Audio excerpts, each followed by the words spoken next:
نحمده ونصلي ونسلم على رسولنا الكريم أما بعد فقد قال الله تبارك وتعالى للرجال نصيب مما ترك الوالدان والأقربون وللنساء نصيب مما ترك الوالدان والأقربون وكذا قال نبينا صلى الله عليه وسلم من قطع ميراث وارثه قطع الله ميراثه من الجنة يوم القيامة أو كما قال نبينا صلی اللہ علیہ وسلم۔ بزرگان محترم، عزیزان گرامی، کسی انسان کے دنیا سے رخصت ہونے کے بعد 4 حقوق اس سے متعلق ہوتے ہیں جن کو اس کے زندہ رشتہ دار وغیرہ ادا کرنا ضروری ہوتا ہے۔ ایک انسان دنیا سے رخصت ہو جائے تو اس کا پہلا حق یہ ہے کہ اس کی تجہیز اور تکفین کا، اس کے کفن دفن کا نظام بنایا جائے۔ یہ زندہ رہنے والے خواہ اس کے رشتہ دار، اولاد، دوست احباب، محلے اور ملنے جلنے والے عام مسلمانوں پر یہ حق واجب ہو جاتا ہے کہ اس کے دفن کفن میں، تجہیز و تکفین کے اندر شریک ہوں۔ ایک حدیث میں نبی علیہ السلام نے مسلمانوں کے عمومی حقوق بیان کیے کہ ایک مسلمان پر دوسرے مسلمان کے عمومی جو حقوق ہیں ان میں ایک حق یہ ہے کہ اگر کوئی دنیا سے رخصت ہو جائے تو اس کے تجہیز و تکفین، جنازے وغیرہ میں شریک ہونا، اس کی تدفین تک اس کے ساتھ شریک رہنا ایک حق نبی علیہ السلام نے بیان کیا ہے۔ تو زندہ لوگوں کے حقوق میں سے وہ جو گزر گئے ان کی ذمہ داری ہم زندوں پر جو آتی ہے وہ پہلی چیز یہ ہے کہ ان کی تجہیز کا شریعت نے اس سلسلے میں پوری رہنمائی کر دی ہے کہ انتقال سے پہلے سے اگر کوئی مرض الوفات میں ہے تو اس سے کیا بات کرنی چاہیے وہ بھی شریعت نے رہنمائی کر دی۔ اس وقت میں تلقین صرف کلمے کی، حتیٰ کہ شریعت نے یہ بھی کہا ہے کہ آپ اس کو زبان سے مطالبہ نہ کرو کہ تم کلمہ پڑھو، بلکہ جو اس کے قریب میں ہیں وہ زور سے ان کو کلمہ پڑھنے کی تاکید کی گئی ہے کہ آپ بیٹھے بیٹھے آپ پڑھیے، آپ یہ نہ بولیے گزرنے والے سے، اس بیمار سے، اس مرض الوفات کے سامنا کرنے والے سے یہ نہ کہیے کہ کلمہ پڑھو، بلکہ آپ سے شریعت، ہم سے یہ شریعت جو زندہ قریب میں بیٹھے ہوئے ہیں ان سے شریعت یہ کہتی ہے کہ آپ بآواز بلند اتنا کہ ان کے کان میں کلمہ پڑ جائے، ایسے ان کے سامنے اس کلمے کا ورد کرتے رہو۔ اور پھر جب دنیا سے رخصت ہو جائے تو مستحب امور میں سے یہ کہا گیا ہے کہ ان کا چہرہ قبلے کی طرف کرنا چاہیے۔ اب اگر چہرہ قبلے کی طرف نہیں ہو رہا ہے تو اس کے لیے یہ شریعت میں گنجائش ہے کہ آپ چہرہ قبلے کی طرف کرنے کے لیے روح نکل جانے والے شخص کے پیر قبلے کی طرف کر کے، اس لیے کہ اعضائے بدن بالکل اکڑ جاتے ہیں روح کے نکلنے کے ساتھ، تو صرف دائیں پہلو پر لٹا کر چہرہ قبلے کی طرف کرنا چاہیں تو قبلے کی طرف چہرہ نہیں ہو سکتا ہے، اور اگر ہو جائے تو پھر وہ سیدھا نہیں ہو سکتا ہے، دشواریاں ہوتی ہیں۔ اس وجہ سے، اس مجبوری کی وجہ سے، جیسے اگر آپ کا آپریشن ہوا اور پیر کے اندر راڈ پڑ گیا ہے اور آپ نماز کے لیے مسجد میں آئے ہوئے ہیں، رکوع یا سجدہ کر رہے ہیں، تو پیر میں راڈ پڑا ہوا شخص قبلے کی طرف ہی پیر کر کے اپنا سجدہ کرے گا، کوئی اس میں اس کو گناہ نہیں ہوگا، اس لیے کہ وہ بیچارہ مجبور ہے کہ اس کے پیر فولڈ نہیں ہو سکتے اور وہ اس طرح سے رکوع سجدہ نہیں کر سکتا۔ تو جیسے وہ شخص زندہ ہو کر مجبور ہونے کی وجہ سے اس کا قبلے کی طرف پیر کرنا گناہ اور بے ادبی کی علامت نہیں ہے، ایسے ہی جس کی روح نکل جائے، اب اس کو اس کے پیر قبلے کی طرف کر کے لٹایا جائے تو اس میں کوئی بے حرمتی نہیں ہے، وہ معذور ہے، وہ مجبور ہے، اب اس کے علاوہ کوئی چارہ نہیں ہے کہ اس کا رخ قبلے کی طرف کر دیا جائے۔ بلکہ اگر کوئی مرض الوفات میں بیمار ہے لیکن وہ اشارے سے نماز پڑھ سکتا ہے تو اس کا بیڈ بھی، اس کا بستر بھی اگرچہ اس کے پیر قبلے کی طرف کر کے لٹائے جانے پر اس کا چہرہ قبلے کی طرف ہو سکتا ہے اور لیٹے لیٹے اشاروں کے ساتھ وہ نماز ادا کرنا چاہتا ہے، ادا کر سکتا ہے، تو اس کی بیڈ اور اس پر اس کے پیر کو قبلے کی طرف لٹانا یہ سب گنجائش ہے۔ تو شریعت نے ساری چیزوں کی وضاحت کر دی ہے، کوئی چیز مبہم نہیں رکھی ہے۔ تو انتقال کرنے کے بعد پہلا حق تجہیز کا ہے، ان کے کفن دفن کی تیاریاں ہیں اور قبر کی تیاری ہے، اس میں سبھی کا حق، سبھی کو برابر کا شریعت نے شمار کیا ہے۔ البتہ یہ چیزیں سب کفایہ طور پر رکھی گئی ہیں۔ کفایہ کا مطلب ہوتا ہے کہ چند لوگ ادا کر دیں تو اللہ تبارک و تعالیٰ سب کے سر سے ذمہ داری کو ختم فرما دیتے ہیں، اور اگر کوئی ادا نہ کرے تو پھر سارے لوگ گناہگار ہو جاتے ہیں۔ اگر کوئی ایسا جنازہ ہے جس میں کوئی شریک نہیں ہو رہے ہیں تو پھر اس کے سارے لوگ گناہگار ہو جاتے ہیں، اور کچھ لوگ ہو رہے ہیں اور اس کی تیاری میں شریک ہو رہے ہیں، اپنے طور پر حصہ لے رہے ہیں، تو یہ بہت اچھی بات ہے اور سب کی طرف سے ذمہ داری ادا ہو جاتی ہے۔ تو پہلا حق یہ ہے کہ اگر کوئی انتقال کر جائے تو سب اپنے طور پر اس ذمہ داری کو محسوس کرنا چاہیے۔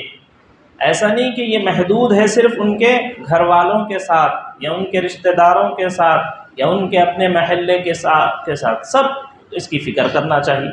ہاں کچھ لوگ کر لے رہے ہیں تو ہم اپنی ذمہ داریاں اپنے طور پر ہم اپنے کام میں لگ سکتے ہیں، اور اگر اس کو کوئی نہیں کر رہا ہے تو پھر ہم اپنے کاروبار کو بند کر کے اپنے دیگر مصروفیات کو ترک کر کے پھر اس کام میں لگنا ضروری ہو جاتا ہے۔ الحمدللہ ہمارے شہر میں تو ماشاءاللہ بہت اچھے نوجوان ہیں جو محلے وائز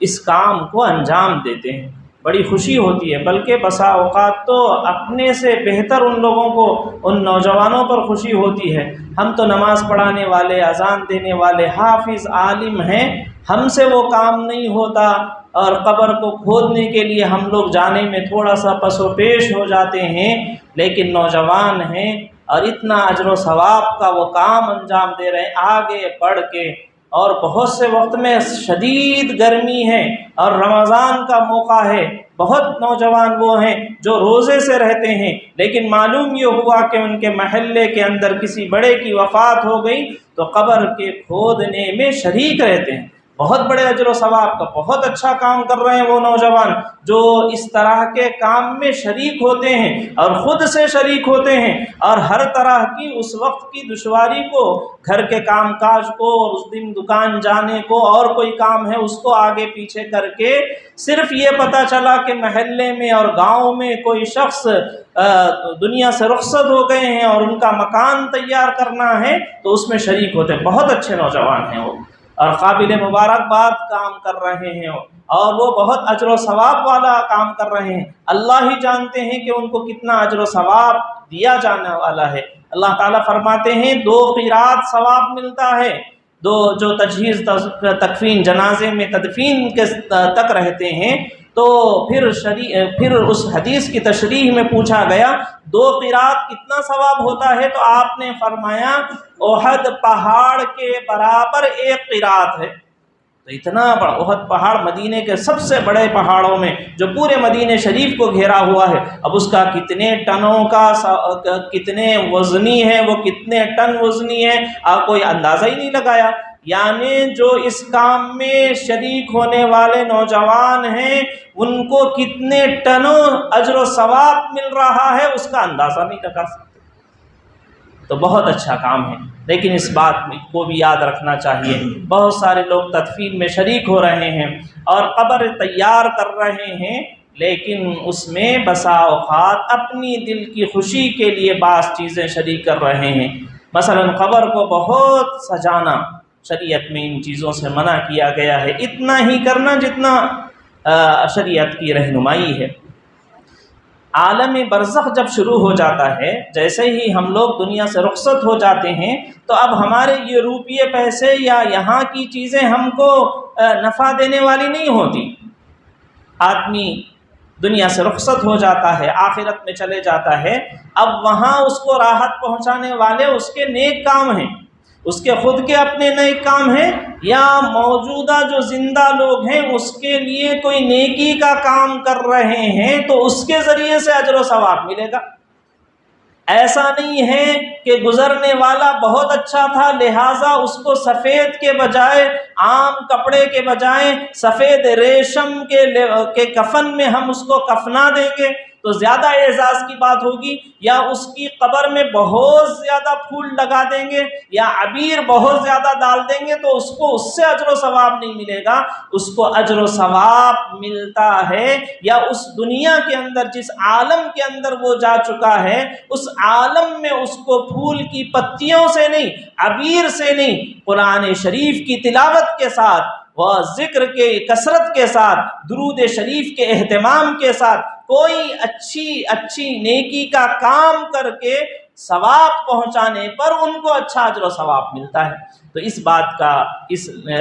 لحاظ سے اہتمام کرنا چاہیے۔ جہاں یہ ہمارے نوجوان بچے یہ کام کر رہے ہیں تو ان کا ایک اپنا جوش اور جذبہ اور ایک عقیدت اور محبت ہوتی ہے دنیا سے رخصت ہونے والوں کی کہ وہ اس کو ایسے موقعوں پر قبر کو کی تزئین کرتے ہیں، اس کو سجاتے ہیں۔ تو اس چیز میں یاد رکھنا چاہیے عالم برزخ جو ہے یہ عالم دنیا میں پھول کی خوشبوئیں اچھی ہیں اور عالم برزخ میں درود شریف کی خوشبوئیں ملتی ہیں۔ عالم دنیا کے اندر ریشم کے کپڑے سے نرمی ملتی ہے اور عالم برزخ کے اندر قرآن کی تلاوت کے ذریعے سے اچھے بستر بچھائے جاتے ہیں۔ تو اس بات کا بھی لحاظ کرنا۔ تو میں یہ سنا رہا تھا کہ 4 حقوق، پہلا حق ہے تجہیز و تکفین، اور دوسرا حق ہوتا ہے اگر کوئی دنیا سے رخصت ہو جائیں تو ان کے اگر قرض ہیں تو اس کو ادا کرنے کی فکر کرنا۔ حضرت رسول اللہ صلی اللہ علیہ وسلم کا معمول تو یہ تھا کہ آپ علیہ الصلاۃ والسلام کے پاس جب کبھی کوئی جنازہ پڑھانے کے لیے مسجد میں لایا جاتا تو آپ علیہ الصلاۃ والسلام پوچھا کرتے تھے کہ یہ شخص دنیا سے رخصت ہو گیا ہے تو کیا اس کے اوپر کچھ مالی ذمہ داریاں ہیں، کسی کا پیسہ لیا تھا اور ادا نہ کیا ہو، ایسا کوئی معاملہ ہے؟ صحابہ کہتے کہ ہاں یہ شخص اتنے پیسے دینا باقی ہے، قرض ہے، تو آپ علیہ الصلاۃ والسلام فرما دیتے کہ اب میں اس کا نماز جنازہ نہیں پڑھاؤں گا، آپ پڑھا لیں۔ یعنی کتنی اس میں نبی صلی اللہ علیہ وسلم اس کی خرابی کو بتانا چاہتے ہیں۔ ایک طرف ایک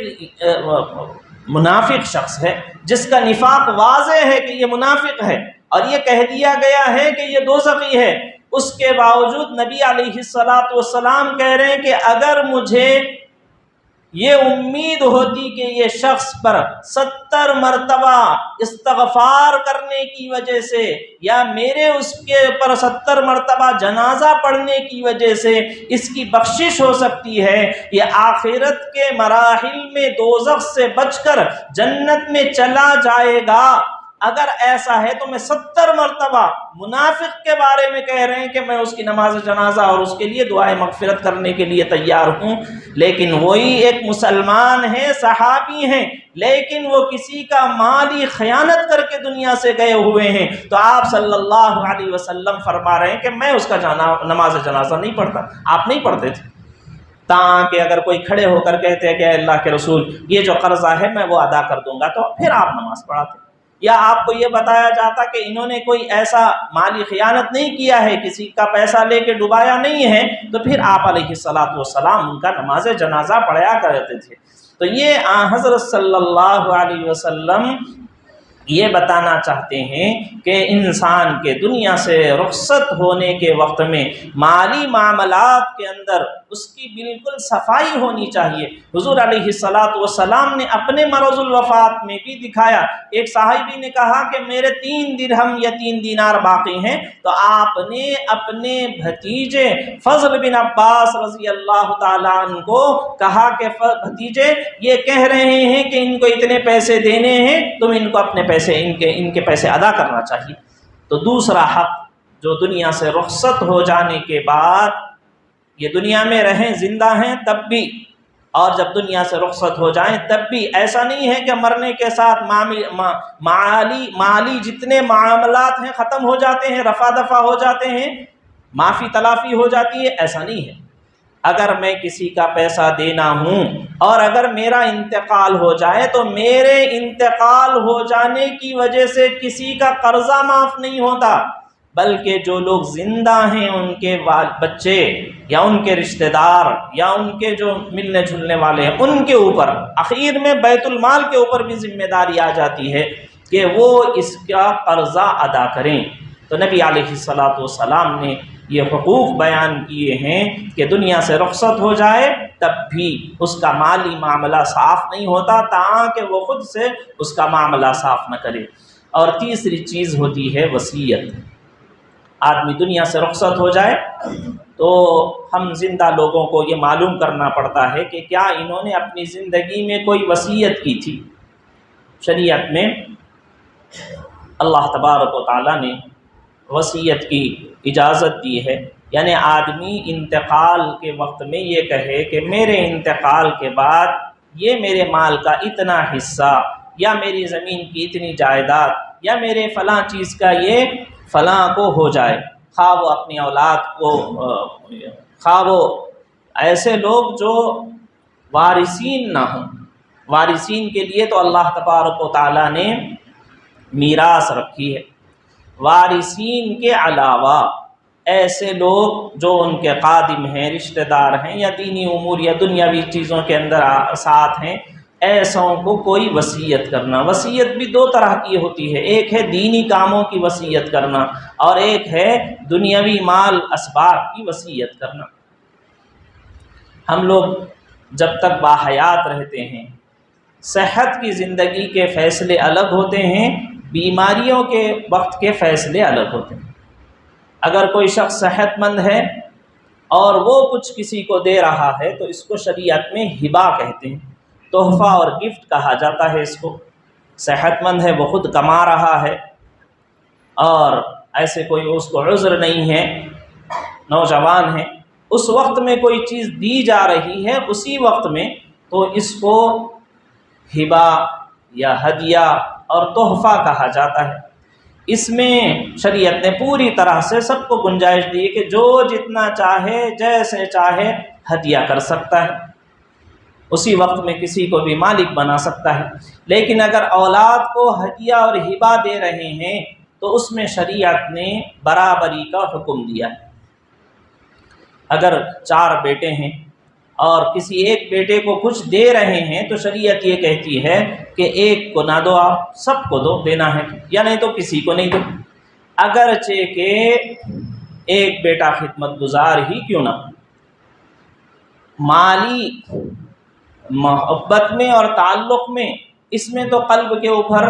آدمی کنٹرول نہیں کر سکتا، جو خدمت گزار ہے، ساتھ رہنے والا ہے، بات سننے والا ہے، قلب اس کی طرف متوجہ ہوتا ہے۔ لیکن جب کھلانے اور پلانے کی بات آتی ہے تو شریعت یہ کہتی ہے کہ جو آپ کا فرمانبردار ہے اس کو زیادہ کھلائیں گے، جو نافرمان ہے اس کو کم کھلائیں گے، جو اچھا ہے اس کو زیادہ دیں گے، جو اچھا نہیں ہے اس کو خراب دیں گے۔ اس میں شریعت نے ہم کو بھی اجازت نہیں دی ہے، اگرچہ کہ بیٹا نافرمان ہے اس پر مال خرچ کرنے میں بھی فرق نہیں کر سکتے۔ ہاں، محبت میں آپ فرق کر سکتے ہیں، دل کے رجحان میں، اس کے ساتھ اٹھنے بیٹھنے میں، وقت میں، کھانے پینے کے اندر اس کے ساتھ وقت گزارنے میں، اس میں، لیکن مالی اعتبار سے خرچ میں آپ کو نہیں کر سکتے۔ ایک صحابی تھے حضور علیہ الصلاۃ والسلام کے، حضرت نعمان بن بشیر ان کا نام تھا۔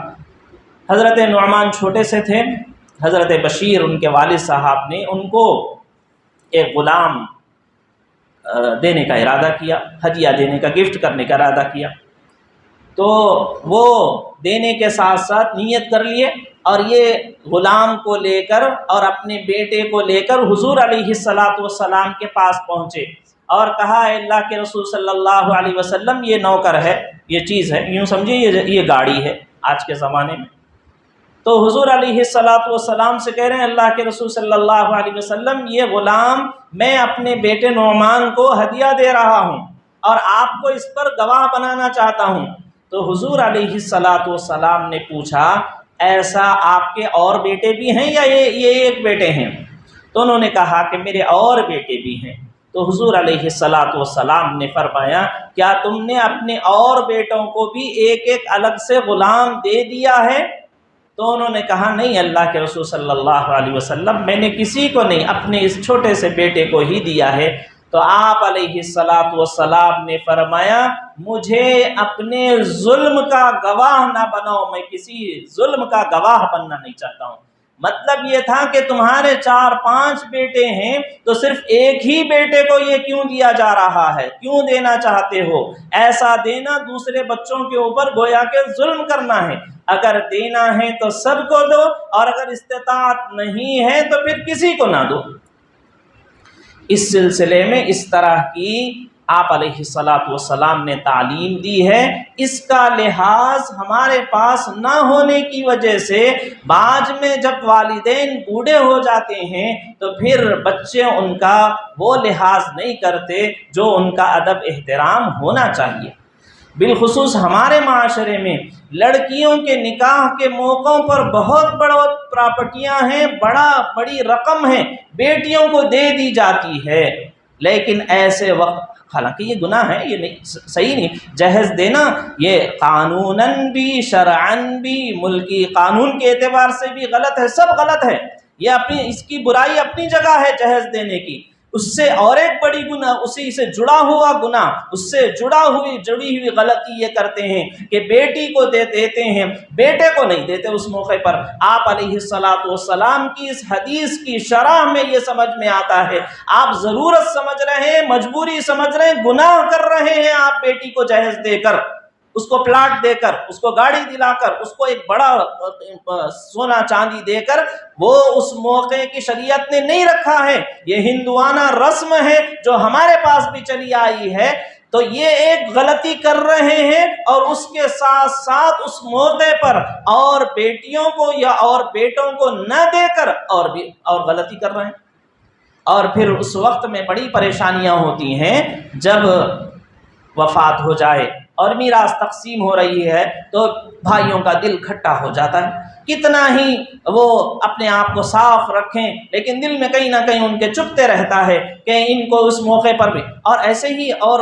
یہ بھی پریشانیاں آ رہی ہیں کہ بچے ہیں اور پڑھائی میں ایجوکیشن میں ان لوگوں کے اندر فرق ہو گیا ہے، ایک بچہ ہے جو انجینئرنگ کر رہا ہے یا ایک ہے جو بالکل ڈگری کر کے وہ اپنے کاروبار میں لگ گیا ہے، اس کو کاروبار لگا رہے ہیں، بقیہ کو کچھ نہیں کر رہے ہیں، یا بعض کو میڈیکل میں سیٹ دلانے کے لیے 1-1 کروڑ کا ڈونیشن دے رہے ہیں۔ اب دوسرے بھائیوں پر کیا گزرے گی جس کو آپ نے 10 لاکھ کا کاروبار بھی نہیں لگایا ہے اور ایک بیٹے کو آپ میڈیکل کی سیٹ دلانے کے لیے 1 کروڑ لگا رہے ہیں۔ یہ چیز ہے جس کو سمجھنے کی ضرورت ہے۔ ایک والد ہونے اور اولاد کی تربیت کے لیے شریعت نے جو چیزیں رکھی ہیں یہ چیزیں ہوتی ہیں جو بھائیوں کے دلوں کے اندر پھول پیدا کر دیتی۔ مال ایسی ہی چیز ہے، مال کوئی بہت اچھی چیز نہیں ہے، مال فتنوں کی، جس کے پاس پیسہ رہتا ہے ان کے پاس محبتیں نہیں رہتی ہیں، جن کے پاس کچھ نہیں ہوتا ہے انہی کے دلوں میں محبت ہوتی ہے۔ مال آتا ہے تو وہ محبتوں کو،